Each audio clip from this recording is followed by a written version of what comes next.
Oi, minha gente, estamos iniciando agora o capítulo 12. Isso é o penúltimo capítulo. Semana que vem a gente encerra o livro O Poder da Oração Intercessória, que tem tanto transformado a minha vida. Começar da minha vida tem falado muito ao meu coração e me dado um novo rumo, muito impulso para eu continuar na minha caminhada com o Senhor. E depois que nós encerrarmos o livro, a gente pode compartilhar aqui no canal mesmo de vários testemunhos que o Senhor tem operado na minha vida. E se Deus tem falado na tua vida também, compartilha comigo, deixa nos comentários. E se você ainda não se inscreveu, ajuda o reino de Deus a se expandir. Isso, porque se você clicar aí nesse botão inscrever-se, o YouTube vai entender que esse conteúdo é bem legal e assim você vai receber os vídeos de primeira mão. Então curte, dá um like, se inscreve, comenta, faz o que você achar melhor. E agora, foco, porque o tema agora do capítulo 12 não é um tema muito legal no sentido de que quem é que gosta de sentir dor? Ninguém gosta. Mas depois, quando a gente vê o resultado de alguns processos em que nós passamos de dor, isso recompensa e a gente fica muito feliz. Então vamos partir agora para a leitura do livro, capítulo 12, iniciando. O tema é o processo da dor na intercessão. Moro em Colorado Springs, na base de uma montanha chamada Pico Pikes. Essa majestosa montanha eleva-se a 4.300 metros de altura e é uma das maiores atrações turísticas dos Estados Unidos. Foi no topo dessa montanha incrível que Catherine Lee Bates escreveu a letra do conhecido poema musicado America the Beautiful. Milhares de pessoas dirigem até o pico dessa montanha todos os anos para desfrutar sua vista panorâmica. Outras pessoas, de sabedoria duvidosa, em minha opinião, a escalam. Não é preciso escalá-la com cordas, estacas e coisas do gênero. Existe uma trilha íngreme de vários quilômetros de extensão que a circunda, abrindo caminho até o topo. Dizem que a subida leva cerca de 8 horas e mais 8 semanas para se recuperar da dor. Um dia me surpreendi pensando que poderia tentar fazer essa escalada, mas logo me recuperei desse desequilíbrio momentâneo e prometi ao meu corpo que a essa altura estava tendo espasmos de desespero. Nunca mais ter um pensamento tão insano. Tem um amigo chamado Rex Tonks que subiu a montanha com seus 2 filhos e várias outras crianças. Não sei o que deu nele para fazer isso, mas depois disso, nós programamos várias semanas de tratamento psiquiátrico para ele. Também concordamos em não contar ao conselho tutelar que ele levou seus filhos. Surpreendentemente, eles ainda o amam e querem continuar sob os cuidados do pai. Rex me disse que eles levaram 10 horas e meia e não 8 para subir, porque as crianças precisavam parar frequentemente. Ele acabou carregando as bagagens delas, as mochilas, garrafas de água e o almoço, na maior parte do caminho. Bem feito. Elas deviam tê-lo feito carregá-lo no colo também. Elas agora estão se gabando por terem feito a escalada. Acho que é o resultado da falta de oxigênio. Cristo subiu uma montanha certa vez. Ele colocou os nossos fardos nas suas costas. O pecado, a doença, o sofrimento, o desespero, a rejeição, amarrou-os a uma cruz e carregou-os até o topo. A montanha chamava-se Calvário. Ele cambaleou sob o peso dos nossos fardos, mas o amor levou até o topo. Isaías disse que os nossos pecados e outras fraquezas foram colocados sobre ele. Vê Isaías 53, versículo 6. E ele os levou embora. As palavras colocadas sobre são traduzidas a partir da palavra paga, a palavra hebraica para intercessão. Esse ato de substituição foi chamado de intercessão, porque um dos significados da palavra intercessão é tomar o lugar do outro. Certamente é isso que fazemos por meio da oração intercessória. Agindo em favor de outros, fazemos pedidos por eles. Cristo nos permite tomar parte do seu ministério sacerdotal de intercessão, assim como os sacerdotes do Antigo Testamento intercediam por Israel, representando aquela nação diante de Deus por intermédio do seu sistema sacrificial. Nós representamos as necessidades de outros diante do Pai por meio do sacrifício de Cristo. O sistema do Antigo Testamento era simplesmente uma imagem do que Deus planejava fazer desde o começo do Novo Testamento, ou, como a palavra quer dizer, da nova aliança em Cristo. Vocês também estão sendo utilizados como pedras vivas na edificação de uma casa espiritual para serem sacerdócio santo, oferecendo sacrifícios espirituais aceitáveis a Deus por meio de Jesus Cristo. Pois assim é dito na Escritura: eis que ponho em Sião uma pedra angular, escolhida e preciosa, e aquele que nela confia jamais será envergonhado. Vocês, porém, são geração eleita, sacerdócio real, nação santa, povo exclusivo de Deus, para anunciar as grandezas daquele que os chamou das trevas para a sua maravilhosa luz. 1 Pedro 2, versículos 5, 6 e 9. Escolhi para este capítulo o título O Processo da Dor na Intercessão, porque se permitirmos que o Espírito Santo nos ajude a andar neste ministério ao máximo, pode ser espiritualmente e emocionalmente doloroso. Levamos as fraquezas uns dos outros, não no sentido que Cristo levou, mas nós as levamos em oração. Considere os seguintes versículos. Nós, que somos fortes, devemos suportar as fraquezas dos fracos e não agradar a nós mesmos. Cada um de nós deve agradar ao seu próximo para o bem dele, a fim de edificá-lo. Romanos 15, versículos 1 e versículo 2. Levem os fardos pesados uns dos outros e assim cumpram a lei de Cristo. Gálatas 6, versículo 2. Quando um membro sofre, todos os outros sofrem com ele. Quando um membro é honrado, todos os outros se alegram com ele. 1 Coríntios 12, versículo 26.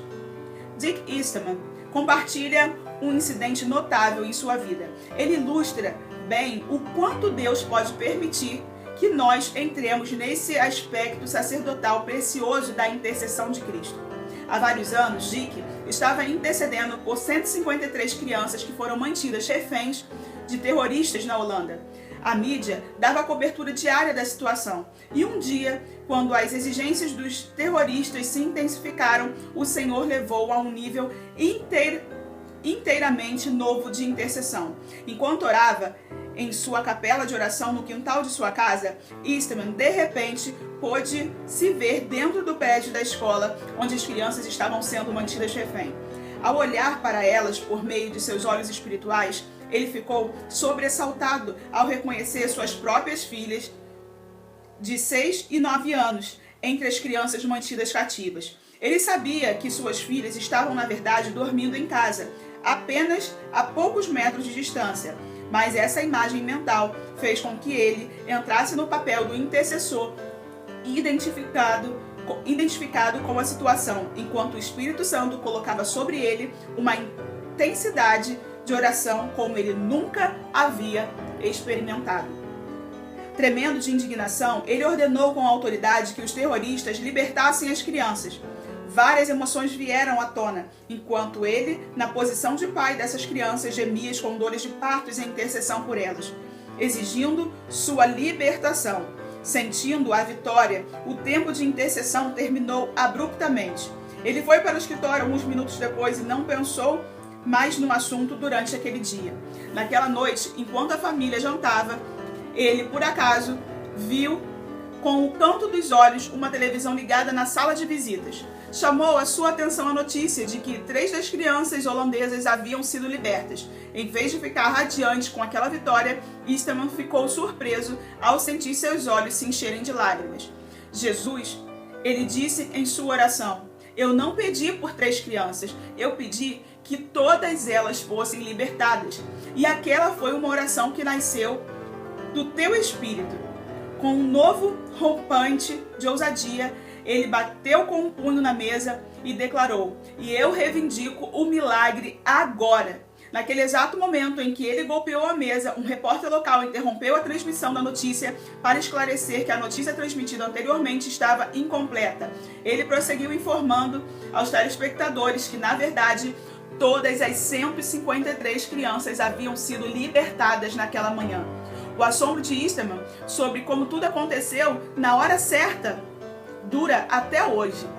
Ele sabia, sem dúvida, que as suas orações haviam feito a diferença, assim como as de outros crentes. Essa experiência incrível sempre será para ele um lembrete vivido de como Deus pode usar o poder da identificação para impactar a vida das pessoas por meio da intercessão. Isso apaga a doce dor da intercessão, a nossa união com Cristo que ainda se compadece das nossas fraquezas. Hebreus 4, versículo 15. É o que torna essa identificação com os problemas e dificuldades dos outros possível. A passagem bíblica de 1 Coríntios 6, versículo 17 nos diz: mas aquele que se une ao Senhor é um espírito com ele. Já em 2 Pedro, capítulo 1, versículo 4, afirma que somos participantes da natureza divina. E essa natureza inclui um coração cheio de compaixão. Jesus costumava se mover em compaixão, ver Mateus 9, versículos 36 e 38, capítulo 14, versículo 14, e no capítulo 15, versículo 32 e outros. E derramou esse mesmo amor em nossos corações por meio do Espírito Santo. Romanos 5, versículo 5. Devemos ser pessoas amorosas, cheias da compaixão de Cristo, vivendo não apenas para nós mesmos, mas aceitando o privilégio de expandir seu amor sobre a terra. Para fazer isso de forma eficiente, precisamos permitir que Ele realmente ame por meio de nós, movendo-nos com a sua compaixão. Eastman expressa isso lindamente quando define a compaixão em seu livro Love on its knees, o amor de joelhos. Compaixão deriva de duas palavras em latim, com e pati. Com significa com ou junto, e pati significa sofrer ou sentir dor. Essas expressões combinadas descrevem alguém que sofre com, alguém necessitado ou que sente dor junto com aquele que sente dor. Compaixão é mais do que simples pena, é o amor na sua fase dinâmica, o amor liberado por meio da ação. É uma vida de envolvimento com as dificuldades dos outros. Cristo nos deu a mais elevada expressão de compaixão ativa quando foi para a cruz remover o sofrimento trazido sobre a humanidade pelo pecado. Jesus não era um intercessor apenas quando orava, como já vimos.